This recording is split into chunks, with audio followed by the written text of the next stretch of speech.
Apa pernah kena grip gini dah?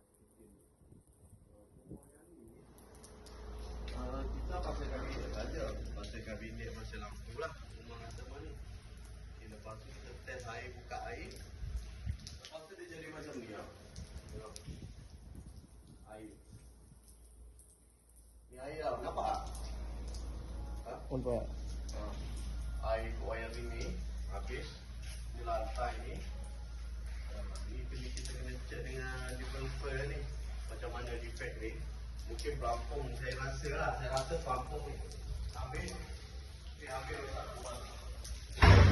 So dekat sini pun air menitik. Ni ceiling pun habis busuk lagi. Ni air pun menitik. Nampak? So di atas lantai ni habis. Nanti baik kan dengan kabinet. Kabinet baru siap semalam. Kita pasang. Baru siap semalam. Datang hari ni untuk niaga barang, kampus ni, ambil barang semua. Tiba-tiba datang air habis tu. Dekat sini. Ni, habis. So, ni kita tengok atas. So, bawah, dalam bilik bawah saya tak pasti ada. Ada banjir.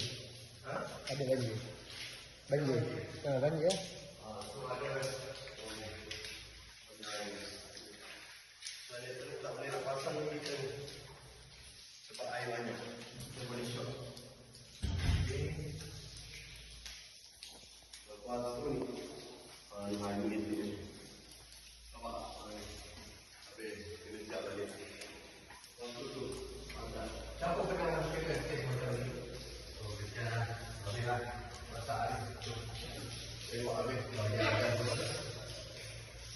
Habis basah. Ini pun sama di dinding. Dah basah. Dah habis ni. Lepas tu tu ada. Sebab tu ada kat rumah tu ni. Kita kena apa?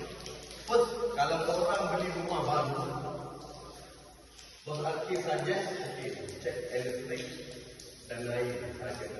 Dari awal lah kita dah pasal dekat customer yang baru beli rumah, air dengan elektrik penting.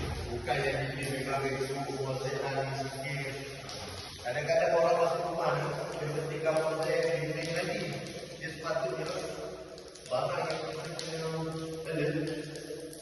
air, elektrik. Kadang-kadang macam ni, bila dia yang ada akhirnya tak tu lepas ni tak tahu bagaimana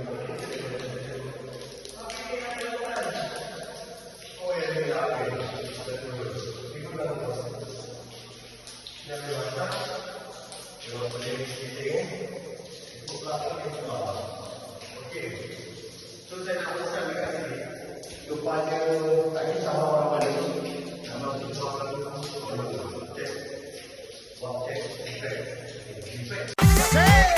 Perjuangan ini tidak serupa demo tengok. Musim berganti hari, ada suka ada sebab.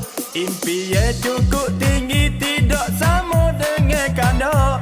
Harap pedal hati kita